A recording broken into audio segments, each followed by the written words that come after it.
two other exercises that we want to show you. These are going to impact things more on a horizontal basis versus a vertical vector basis. We're going to now go into a vertical bar setting. Now again, if you don't have a vertical bar at home, no problem. You can just go to band utility strap, hooked into a door, same principle, same setup, and you don't need to go ahead and have a vertical bar. If you do want to use a vertical bar, my recommendation is go to a medical supply place and pick up just a handicap bar. My bar is about 24 inches long. It works out pretty well.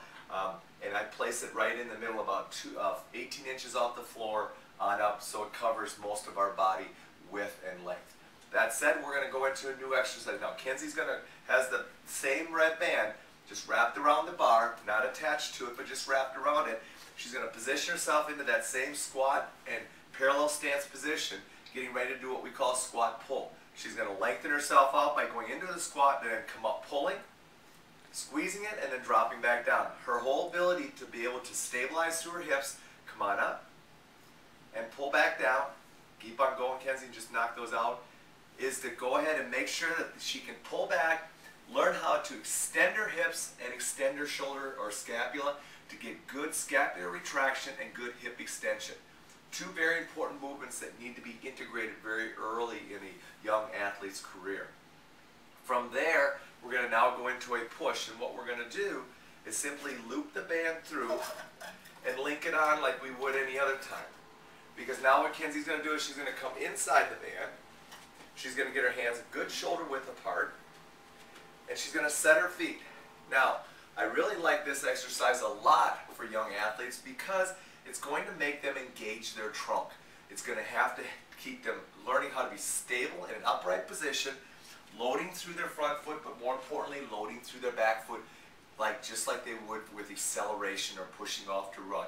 Kenzie's going to go ahead, she's going to press the band out and hold.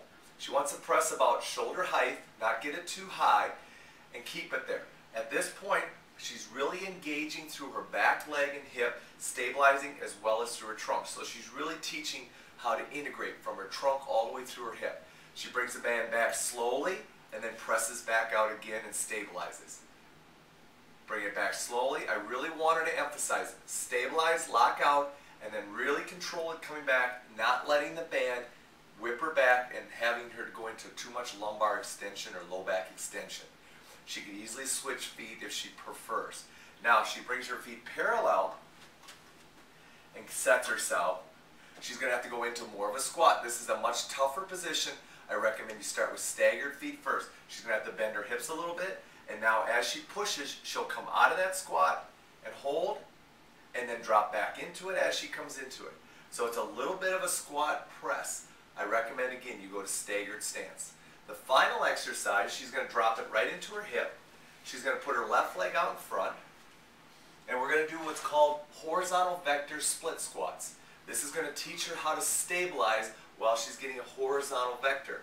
Her body weight will be the vertical vector. She's going to take her hands, put them behind her head to engage and get a good upright posture, so that when she lowers herself down, she can put good pressure between on her heel and her back toe as she comes back up.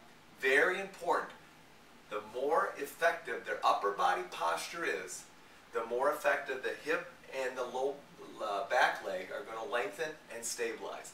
So as she goes down, because her posture is nice and solid here, left hip is going to stabilize, right anterior hip is going to stretch and lengthen out very effectively.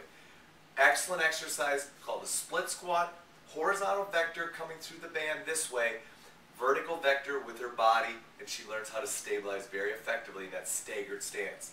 Now, to advance this exercise, she's going to move over that way a little bit and face the band. She's going to step back. She's now going to go ahead and dig in the left leg this way, dig in the back toe, but now what she's going to have to do is really dig in and decelerate through her front heel. Hands behind her head, she lowers straight down. Now the band is pulling her forward, so the left hip has to work far more aggressively to stabilize. She still gets her lengthening of the back leg, she still keeps her posture very effective. This would be a progression that you'd want to move towards once they've learned how to do the split squat in the first position. Kenzie lowers down, she drops up, and gets back down. Again, mostly sagittal, take a break, Kenzie. Most of these are sagittal plane movements, but that's the best plane to start training young athletes because it's the plane that typically they're the most stable in. It's also the plane that they're going to use very often in athletics before they start getting into the lateral planes and change of directions. Next time we'll come back to you, we'll get you some lateral plane stabilization exercises, but for right now, I hope those exercises were great. Implement them with your young athletes. You'll find they can do them very effectively, and anytime you want more resistance, all you got to do is increase band size. Hope you enjoyed this youth program training this week, and we'll get back to you next week with some more RBT Live.